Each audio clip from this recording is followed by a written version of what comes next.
Hey guys, Debbie Seidel-Bicke here, Dental Practice Solutions, and I have one of my favorite people with me here today for the next 30, maybe 45 minutes, depending on how much you guys are getting from this. And it's Andy Grover Cleveland. You might know him as the AR Ninja. And so I'm going to bring him on the line, and I want him to start sharing his story. Hey, Andy, welcome. Thanks for joining us. How are you? I'm doing well today. Oh, it's pretty cold and gloomy here in Portland, Oregon. How about you? You're in South Carolina? It's cold, but finally the rain stopped, so it's beautiful here. Oh, look at you. Yeah, but I have nothing to complain about. Like, it snows like a half inch once time a year. Everyone freaks out, buys all the bread and milk on the planet, and then you have one day off, and then everyone goes back to work the next day. So I have no reason to complain. I have it really good here. Well, it sounds like a beautiful place to be. I mean, I'm similar here in Portland, Oregon. However, we have maybe 4 snow days where it's all, iced in and snow everywhere. But we hardly have the sun. We very rarely see the sun. That's okay, because like everyone is super cool out there. Like everyone's really trendy and hipster, and you drink coffee and you throw fish. Like, you have a really cool vibe out where you are. Hey, in South Carolina, just if you like country folks. Sorry for interrupting, Andy, but cool. Do you think cool is spending your money on a sleeve of tattoos? That's Portland, Oregon. Yeah, I like to wear one of those hats that kind of wear down. It just makes everyone look super cool. I can't pull that off. I've tried. Well, Andy, I think you can help us with this today, because people would rather spend money on their tattoos, on their cell phones that cost, oh my gosh, I was looking at the new iPhone. It's like $1,299. Can you believe it? And people buy it left and right. So Andy, you're the collections, the AR Ninja. Help us out with this. How can we improve our collections in the dental office? Yeah, can you help us with this? It's crazy. Like, we could go on for the entire broadcast here today and just talk about how screwed up, let's just be very honest, how screwed up our priorities are in America. That we're going to spend all this money for a phone, but we're going to complain about going to the dentist to get your teeth cleaned twice a year. Like, it just makes zero sense. Like, I live in rural South Carolina. Okay. So like, I'm not blaming any names, not bringing anybody up, but I have a big extended family out here in South Carolina, and you'll have these guys that will drive brand new Ford trucks, $50,000, and then their teeth are an absolute mess. And I can't figure it out. Like, I would just rather have a car that's paid for and have a nice smile and know that I'm healthy and I'm taking care of myself. I never really understand it, but these are like societal problems that are well beyond what you and I are going to accomplish today. Like, someone from Harvard needs to do a study on this, try to figure out exactly why our priorities are so askew. Well, Andy, I'm going to just pipe in one thing. You said a word that makes me cringe, and that's cleaning. I'm going to focus on you today, but I just want to tell you, never say that you're getting your teeth cleaned, because hygienists are not janitors, okay? So get that straight. If you guys don't get anything else out of this today. No, and hey, let me tell you why I said that. And it's totally from an idiosyncratic perspective. See these beautiful teeth? 2 cavities, baby. That is all I've had. So when I say I'm going for a cleaning, I promise you, Debbie, I'm going for a cleaning. I never have cavities, but I understand I'm a very small segment of the population. A lot of other people, that have the perio problems and a lot of other issues. So you're exactly right. You guys are not janitors of the mouth, but most of my visits end up in, that's all we're going to do for you, Mr. Cleveland. I can't believe it. You're one of the gifted people in this world that has almost no problems with their teeth. Well, Andy, this is a whole nother Facebook Live. So I want to focus on you. Okay. Because I'm the preventive queen, according to Howard Farhan. Right. But you are the AR Ninja. So let's focus on you, Andy. Give us 3 tips here to improve the collections. Yeah, and I like to stick with basics, the fundamentals. We get so distracted by all these fancy marketing strategies and shiny new toys and all this fun stuff, but it really boils down to really basic principles. So you want me to just go through one by one? Sure. Share your brain. I mean, so one of the things that I love, I'm very passionate about, is dental practices, quote unquote, outsourcing, which that term can sometimes be negative, but there is a real world application for it. But outsourcing the insurance outside of their office. Running a dental office is so increasingly complex. It's different than it was 20 years ago, right? You have social media, you have all these PPOs, website, marketing, like you have all these other priorities than you did 20 years ago, right? You just picked a practice location, you put a sign out, people came. Well, it's a different world now. And so one of the things that I'm really passionate about is getting insurance out of the office. Like, why do you want your people to be waiting on hold with an insurance company and they're ignoring the person standing right in front of them, a good patient, so that they're on hold with somebody wondering why the claim was rejected? So I'm really passionate, and there's some awesome companies in this space. If any of your viewers want recommendations, just let me know what you're looking for, and I can refer you to an appropriate partner.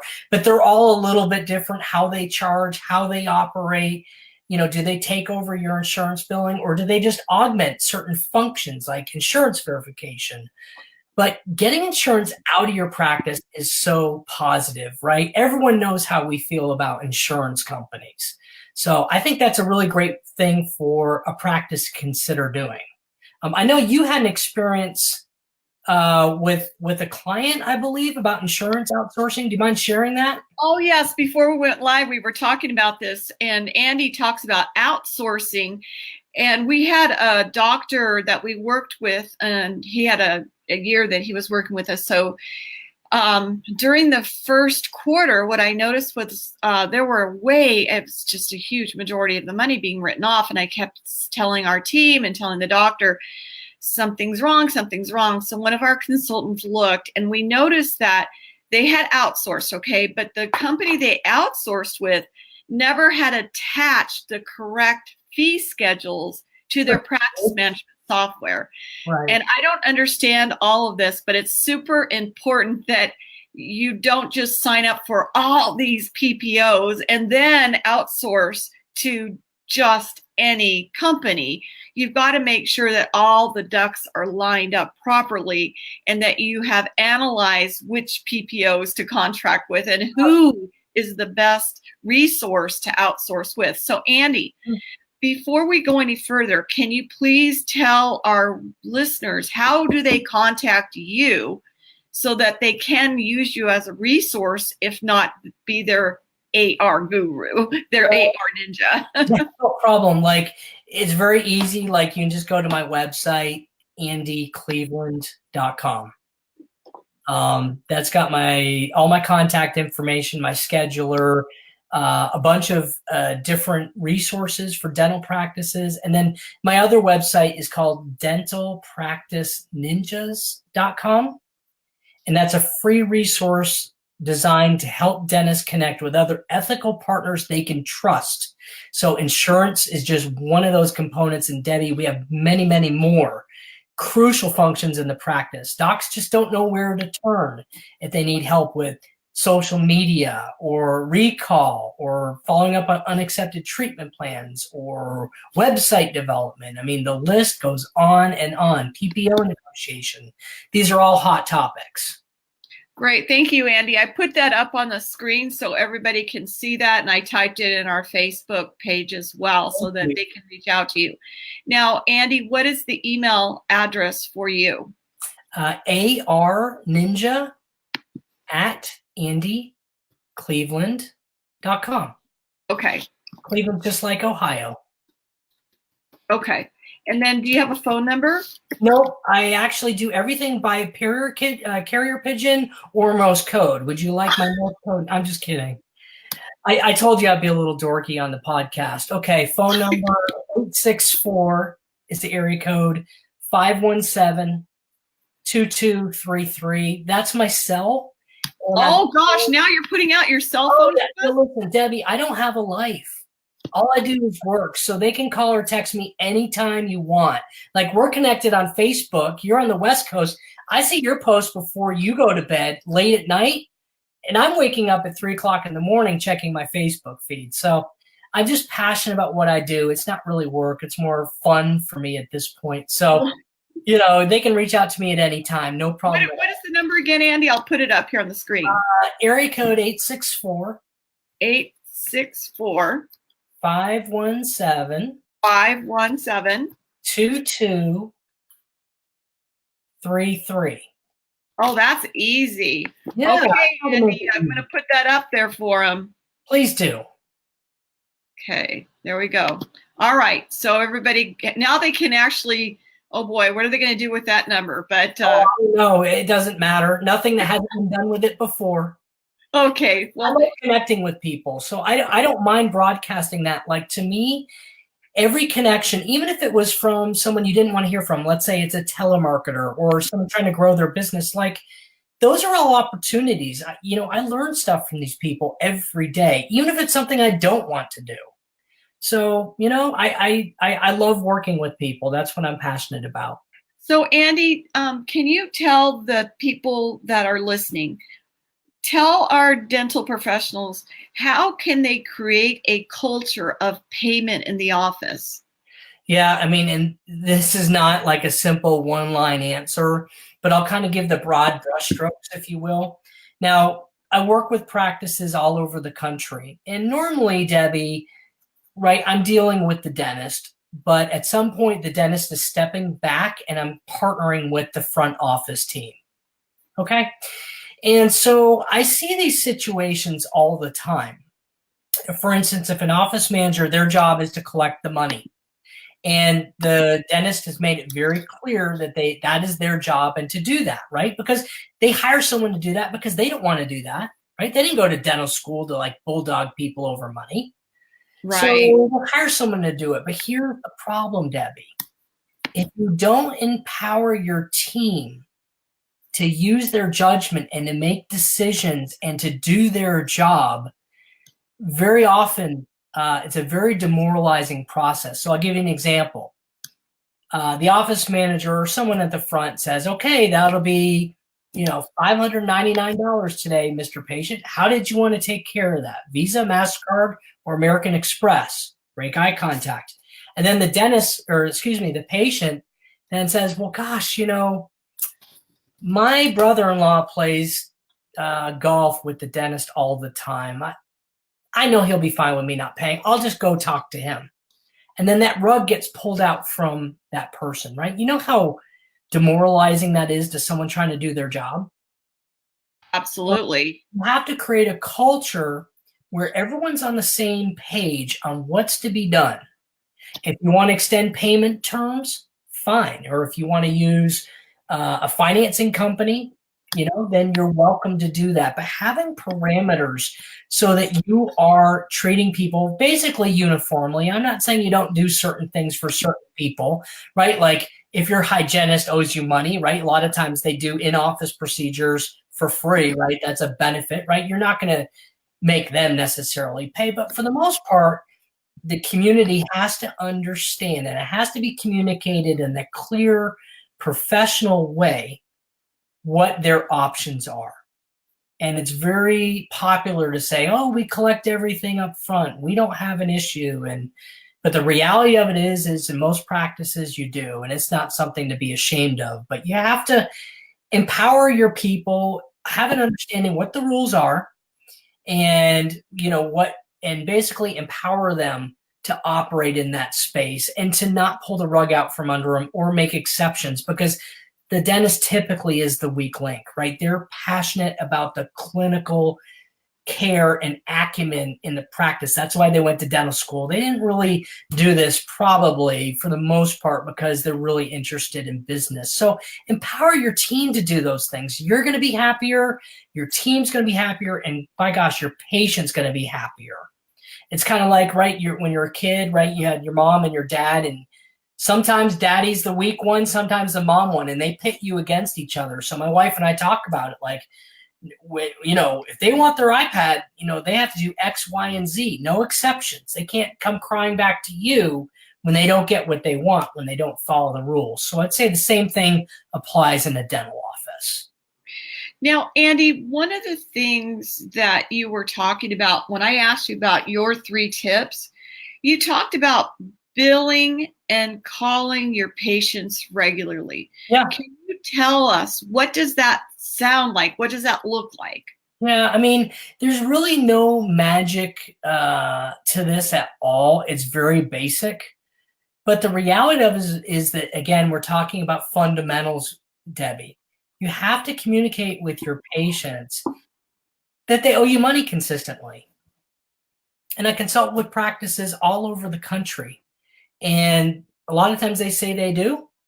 When you start going through the ledgers and you say, hey, insurance paid in June, we did a walkout statement in June, and then no bill in July because everyone was on vacation. And then maybe at the end of August, they got another bill out because it had been 60 days, and they haven't been sent anything since. That is a problem. That is a problem. And you have to decide, again, it kind of reverts back to our prior conversation that, you know, you can do these things yourself. You can do your own taxes. You can fix your own car, maybe, if you want to. Go on YouTube. You know, you could pull your own tooth. There's a great YouTube video. Have you seen it? The backwoods. If you Google, get on YouTube and go like, it's like Tennessee backwoods dentist. If you like put that on YouTube, there's 2 guys with greasy pliers and they're drinking beer. And like one guy's like, oh, my tooth hurts. And the other guy's like, I'll get it. He grabs a pair of pliers, wipes the grease off of them, and starts yanking on his tooth. So it's arguable that you could do these things. The question is, are you equipped to do them? Does it make sense? Is it cost effective? And most importantly, do you want to do them? If you don't want to do them, hire a company like mine to do that stuff. If you want to do it yourself, just make sure you do it. So sending statements, making phone calls to people that owe you money, asking for the money up front, having that culture of paying at the time of service, like the gas station, right? Do you have a car, Debbie? Or are you so cool you just do like public transportation out there? No, I do not do public transportation because I'd have to stand in a rainy spot to catch the bus or the MAX train. Okay, well, you just dropped down a couple notches. I thought you're super. No, I'm just kidding. Like, there's just really cool people that just don't own cars. No. My coolness in Portland, Oregon would be driving a Tesla. I only have a hybrid right now. Oh, okay, now you're back up where you were. You're right back at the top.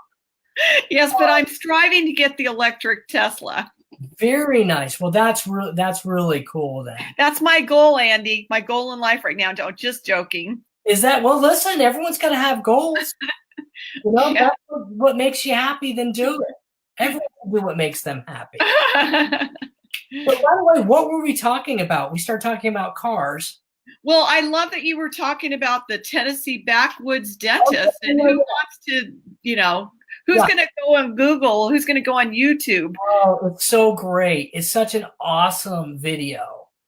But again, it just goes to show you, right? Again, you can do a lot of these things on your own. There's no secret sauce.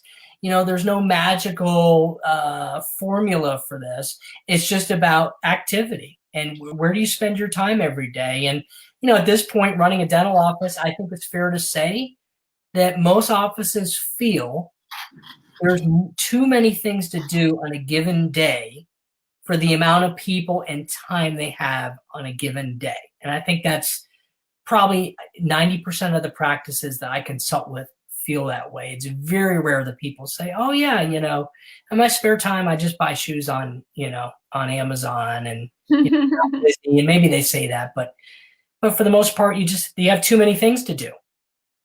Exactly. Right? Would you rather call someone that owes you $120 or call an unaccepted treatment plan for $3,000? What's a better use of your time, Debbie? Well, this afternoon, I'm going to be in office with the doctor. We actually have some 3x5 cards that we created. The doctor created them, and I gave him some suggestions. Each person has a goal, Okay. And doctor and I I've chosen two patients. They have huge treatment plans. Yep. I'm going to work with him. I believe, and I think my colleague, Anne Marie Gorsica, Yeah. I consider her my dental best friend. She's an awesome lady. Yeah. And Anne Marie is one of those people that inspired me, that she calls her patients if they don't schedule. Yeah. And Yeah. I think there's nothing wrong with doctors calling the unscheduled treatment. Absolutely. She has a personal touch. Yeah. And the same thing about what happened to the days when you check up on your patients.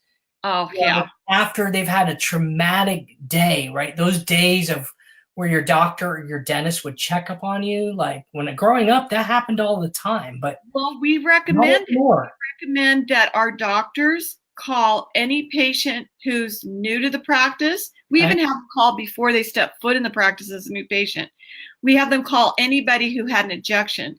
As the practice grows, we recommend that they have the assistant or the hygienist call, because there's so many patients coming in. But anyways, I digress, because it's about you, Andy. No, listen, it's all about the dentist at this point. But yeah, what a great way to set yourself apart. I mean, if my dentist were to call me, and he doesn't, I mean, I like him. He's a great guy. He does some really cool stuff. I've heard about your dentist. You did? Yeah, and I've seen pictures of you and your daughters in the office. That's very true. He had one day where his free cleanings in July. I was like, don't say that word, cleanings, again. Andy, you're hurting my ears. I'm just swearing in your world. You're swearing. Those are how little I know about C-L-E-A-N. C-L-E-A-N. It's a 5-letter word. It's bad. Right. And again, I'm just speaking from personal experience. I'm teasing. I'm so clean. But, but he did, I don't know, free prophies? Is that better? Or is that still bad? Free does not sound good, Andy. No, not free. We have to build value. We got to use words with value, but I'm teasing you right now. I'm just having fun. Him because he did that. Now, maybe monetarily he didn't, right? He struck out on me on that, right? He didn't charge. But you talk about a great way to build loyalty with your patients. How many people do you think I've told about that? I've never heard of a dentist doing that. I just thought that was the most awesome thing. I brought a family of 4. We all went in at the same time because I have 2 little kids. My wife's dental phobic, so we just said, you know what, forget it. We're going to take the afternoon off. We're all going to jump in the minivan together. Then we're going to make it a family affair. And I walked out, and I didn't pay a dime. I was like, I've told everybody about them. What a great way to build loyalty. Yes, and we have something here at the Portland, Oregon Convention Center where doctors get together and they have a huge day of free dentistry. Ah, you said it. I said it, but I didn't say cleanings. Okay, there you go. It's value packed for people who can't afford, there are people who cannot afford dentistry. I understand that. Yeah, but they still find a way to get an Apple phone, huh? I know. Isn't that weird? Like, I've seen homeless people with cell phones. I'm like, how does that work? It's all about priorities. But I think it totally is. Now, I know I'm digressing a little bit, but you know more about this oral systemic health link than I do. I just kind of cursorily read periodicals and what's out there. But I think the argument can be so made from a layperson's perspective that the dentist really is an integral part of the healthcare system. Like with my family, they're just as important as my primary care physician, right? Because things go untreated. I've got I don't have diabetes, but you can get diabetes, cardiac problems and all this other stuff. I mean, it's so amazing how that's elevated the dental profession. Yeah. And this is why I don't want the word cleaning used, because when a patient comes in, when you see that they have diabetes, or I'll see a trend I see a lot when I always am reviewing charts and auditing them in offices, and I see together high blood pressure and high cholesterol. And you know what else goes with that? Gum disease, periodontal disease. Yes. So it's all linked together. You see it all the time now. And so that's our message. And that's why I'm saying, we are doing more than cleaning teeth. We're treating the whole body. And people are dying.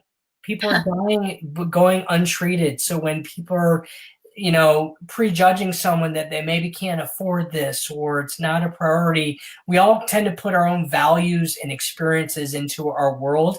But when you do that, you're denying someone the opportunity to get the care that they really need. And so, yeah, I'm with you. That's hugely important.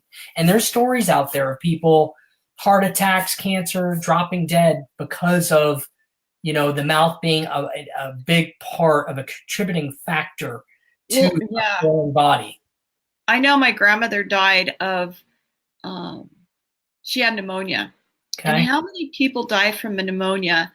And if we were to, when they do an autopsy, do they actually look to see what are the periodontal pathogens right that could have been causing the pneumonia, that could have caused the death? They're all linked together. Which came first, the chicken or the egg?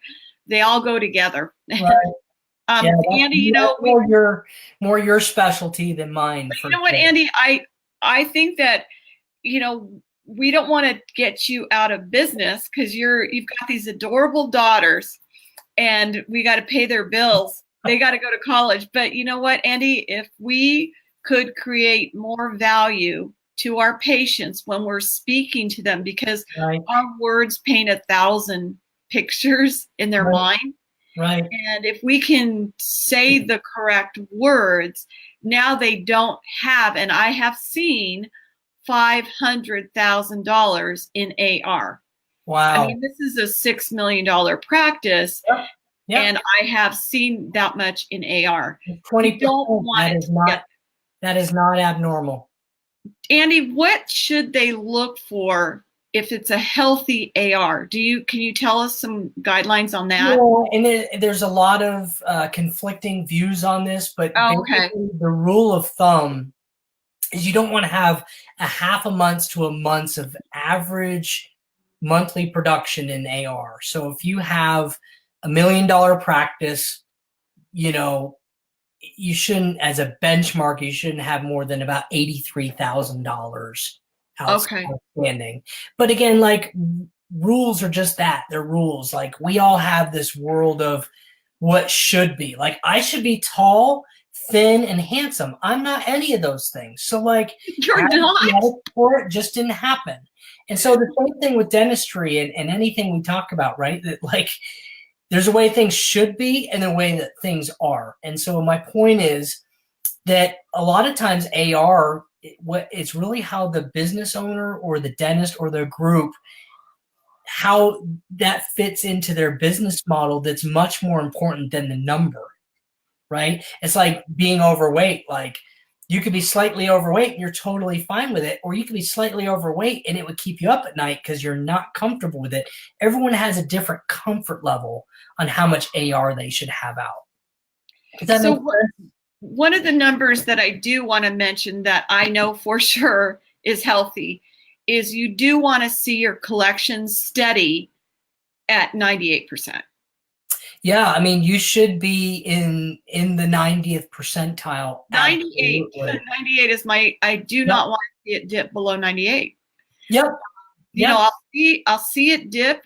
We always look at this number, and I'll see it dip below 98, Andy.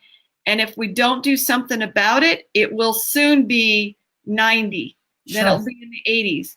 And a lot of times when we start working with a client, we'll see it in the low 90s. We'll see it in the 80s. And so that's where we have to reach out to you to get your help, because we want it to be back. In that situation, you'll get the practice to 114%, 105%, but we want to see it steady at 98%. Well, and let's think about it like dentists. A lot of them have their blood, their sweat, and their tears in their practice, and it's one of their primary investment vehicles. So think about today, gosh forbid you were to have a neck injury that would prohibit you from practicing dentistry, or you got injured, or you had to sell your practice today. What does that look like? So you may think, hey, I'm 40 something, everything's good, I'm making great money. Okay, there's, 20% of all my AR is past due. you know, that you may not see that as a problem, but what if you had to sell your practice tomorrow and your spouse had to sell that practice? You just dropped dead. Like, what would that look like? So thinking about the end every day helps you run a better business. So, and it is a business. And that's exactly what we are teaching our clients. We have a specific way to begin your day, and it's with the end in mind. Now, Andy, I want to shout out Dr. Anne Marie Gorsica. I believe she's on here now, and she has asked a question. What is the average? I think she's asking, what is the average that you see in accounts receivable? Like, I want to just say, like, I'm going to be very firm that we want to see collections at 98% average. She is an orthodontist, Andy. Correct. So can you answer for an orthodontist and a general dentist, or, you know, oral surgeon, for example, carries very little AR because they've got to get paid very quickly or it's gone. So one of the things that Anne-Marie is saying, that 96% she thought was good. Now, personally, as a consultant, Okay. I believe that my doctors in a general dentist office, general practice, they can live and sleep more easily if it's at 98%. When I see it dip to 96, I see that we're starting to trend downwards. Can you speak to that a little bit? I'm not this AR ninja like you are. So can you speak to this, please? Well, I hate to just kind of jump around it, but again, I kind of take the vantage point that every practice is different in what they're comfortable and what they're not. Let me give you an example. If you're a startup and you have $300,000 in student loan, you have practice acquisition costs, you know, you're driving a 20-year-old vehicle, right? Because you don't want to go further into debt. Like, you don't want to have a lot of AR. Every dollar is crucial to you. But let's say you're a mature practice. You've been practicing for 20 years. You have a robust practice. You live a great lifestyle. Everything's happy. Like, you may strategically wish to gain some AR by doing maybe some home financing. Like, why give up all your profits so that you can get paid the next day, right? So I think in certain instances, it makes great sense. I'm a big fan of patient financing, but, you know, it's kind of like investment. You're going to take some risk. And as long as your payroll is not dependent on the outcome of that risk, then I think it's appropriate that you take some risks. So, you know, again, sometimes it maybe makes sense to have more AR because you're getting paid in the future. And if you're charging interest, you're getting fee income just like the banks. And who can say that's not totally awesome? So we actually did a Facebook Live about 6 weeks ago with a company, Varidi, V-A-R-I-D-I. And if you go to Dental Practice Solutions YouTube channel, you'll see that we have that Facebook Live there. So I think that there are some options so that doctors can collect the money right away. Care Credit, they're huge. You know, they're very supportive of our business, as well as Varidi with those smaller, like our clients who have a $1,500 treatment plan or less. You know, Varidi, doctor gets their money up front. You know, I think somebody pays 3% on that, and the doctor's guaranteed $1,500 comes to them, so they don't run into this situation. I think that I want to ask you, Andy, do you know of the specialty practices? What do you think is the average in collections that they should expect? What is the average AR that they can look for? Because we've got an orthodontist here watching us live.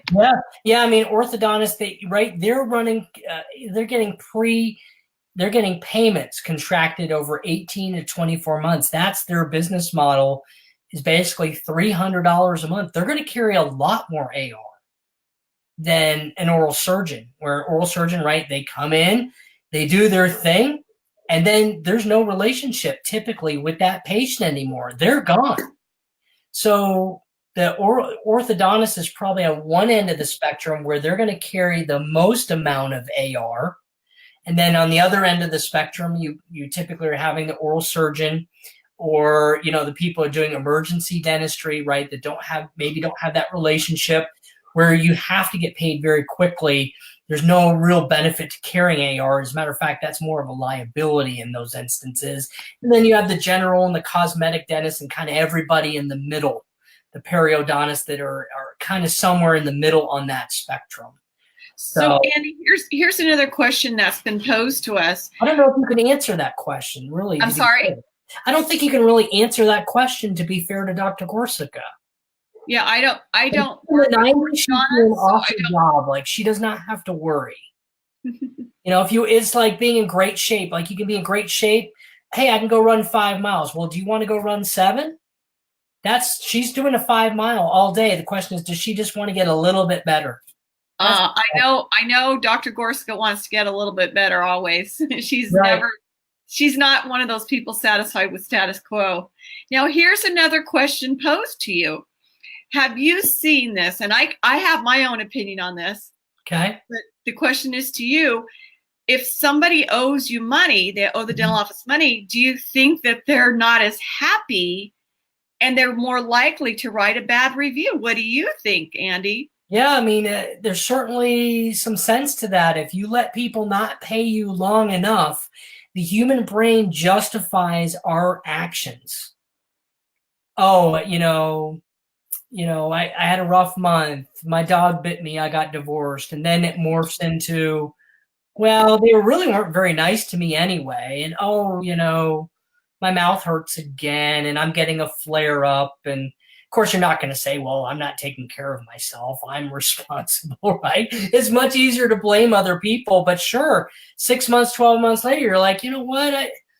I'm not paying them because, I just didn't really like them. And I thought the treatment was poor. And yeah, maybe I'm going to get on a negative review. So not saying those things don't happen. We all need to be aware of that.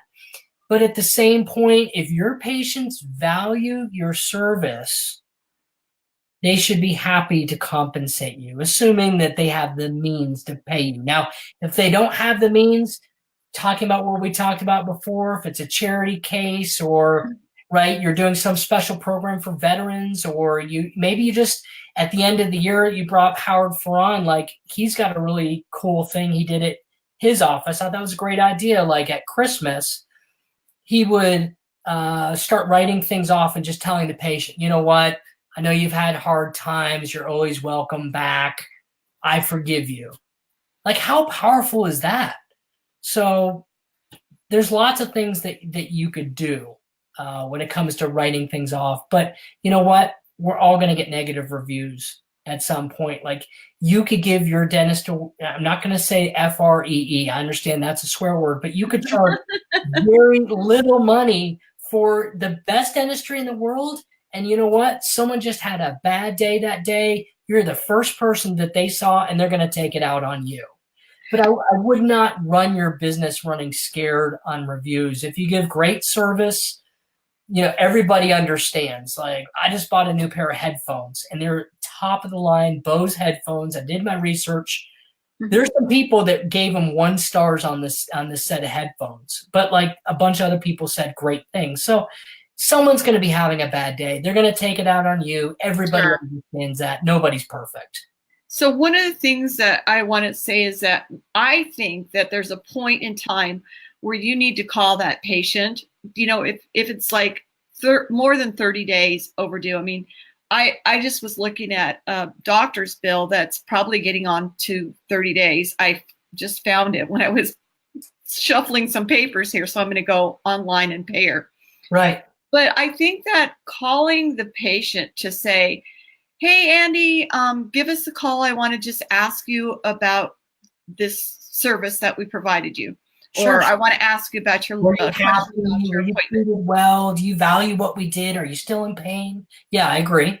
So I think it's just a quick, I always say if we're leaving a message, just something short and sweet, like, Andy, can you please give me a call? I just want to ask you a question about your dental appointment.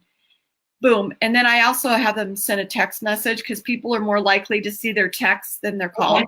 So they do both. When they call back, we really are caring about how does the crown feel? How does the implant feel?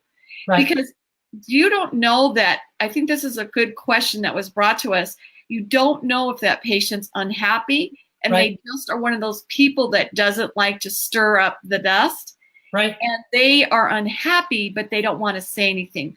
So if they're, and this happened in a client of mine recently. Okay. I actually was training them about getting treatment unscheduled into the schedule. Right. There was this fellow who needs a lot of treatment. Okay. And by the way, he's one of those two that the doctor and I are going to call this afternoon. But I called as an example to the team of what to say. And you know what happened? He told me that he didn't want to call to schedule more appointments because the crown that was just seated was bothering him. He was having hot and cold sensitivity. Yeah, I want more pain. When can I come back? Right? Yeah. But he wasn't calling to schedule thousands of dollars in treatment. So you know what happened was we got him in ASAP, and now he's scheduled. We took care of the sensitivity on the crown. You know, the other thing too, societally, we have created this monster. You go to the grocery store, Debbie, you go buy a bunch of stuff. Do you pay for it later or do you pay then? I have to pay there. Why? They told me. Bingo. Same thing with the gas station. Same thing with Walmart. Like, everybody expects to get paid when services are rendered. We have created this problem that it's okay not to pay the dental office when you leave. Like, why is that? It makes no sense. Mm-hmm. We created it. We have to blame ourselves, but then at the same point, we have to take action to correct that. And then, of course, I understand insurance causes a little bit of a headache, right? Because you don't know exactly what the insurance company will pay, but that's why you estimate. But, you know, if you just ask for the money, Debbie, and you just train someone to ask for the money, and I've got a little checkout script. If you go to andycleveland.com, there's a little script. It's very simplistic. It's got some tips and tricks. But if you have the right person at checkout, right, you were telling me earlier, right, you walk that patient out so that you can get them, right, you train your clients how to check them out so that you have a firm date on when they're supposed to come back for future follow-up and treatment, right? You don't just wing it and say, hey, we'll call you later. Like, you want, if they value your services, they're going to schedule, right? Mm-hmm.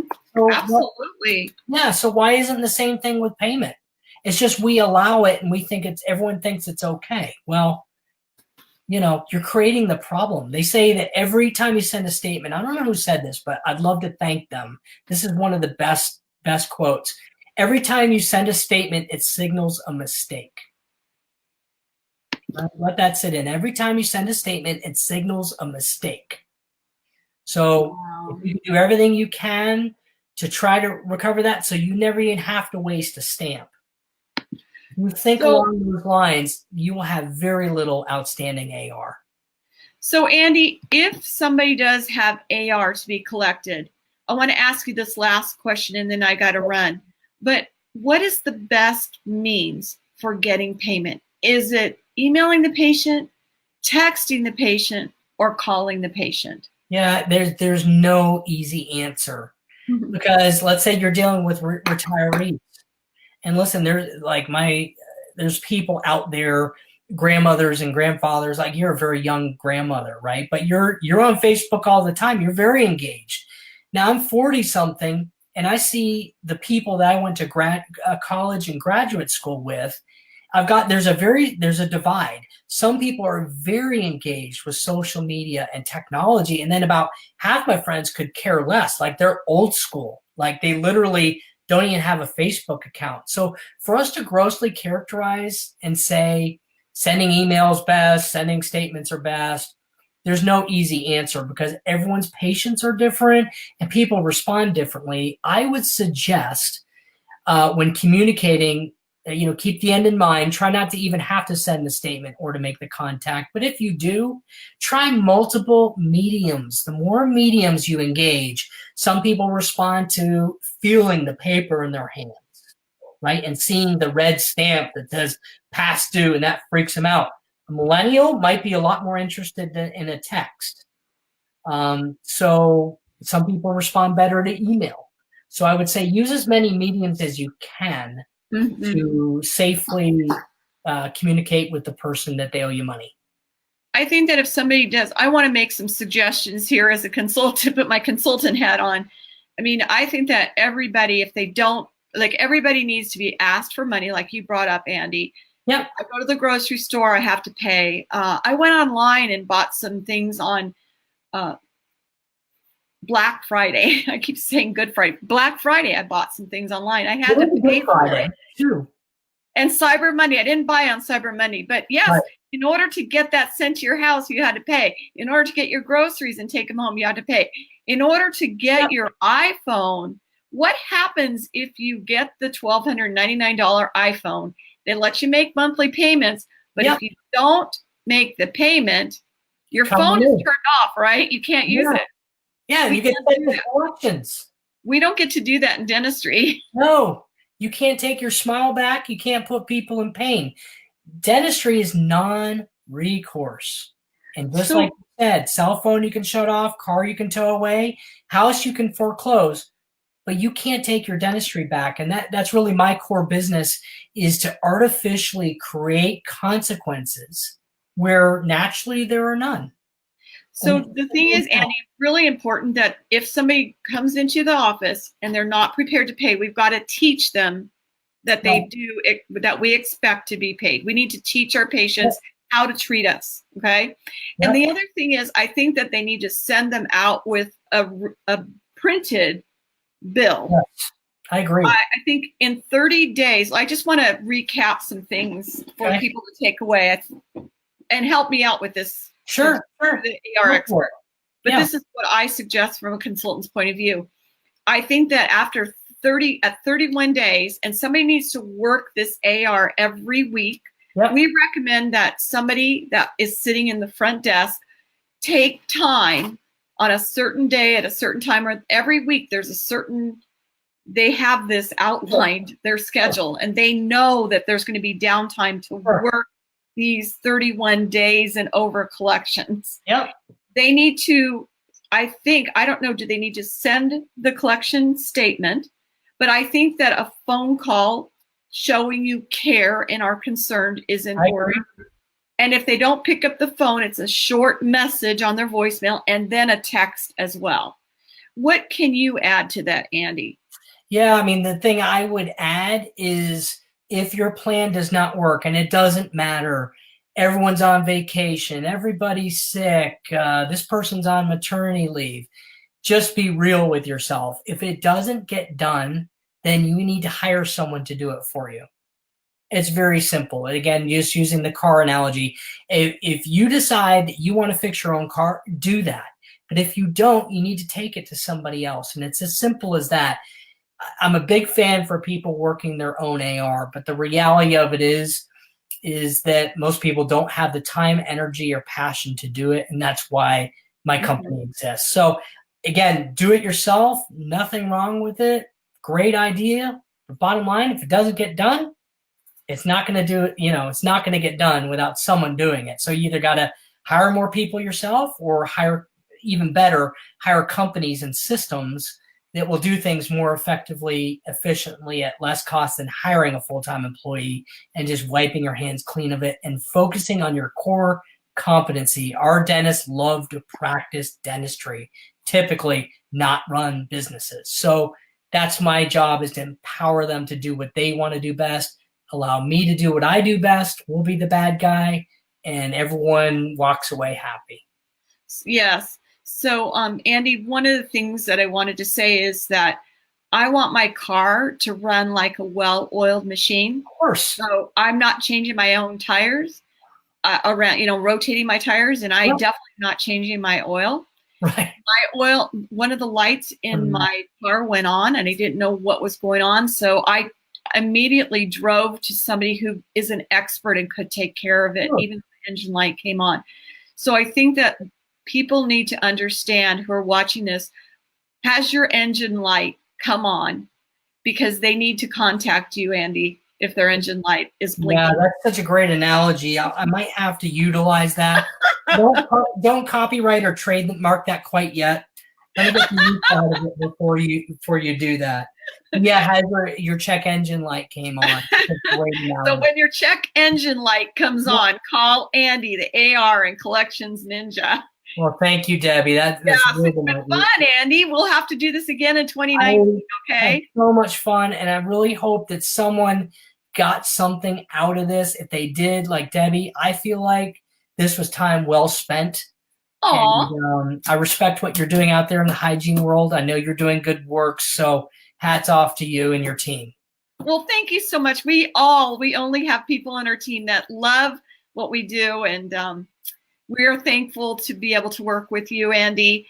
And happy holidays to everybody. We'll see you on our next Facebook Live. Just check our Facebook page. We usually do them on Tuesdays and sometimes Thursday or Friday. Thanks, Great. Andy. And I'll meet you over in the green room. Okay. Thanks, guys. For now. All right. Bye. Bye.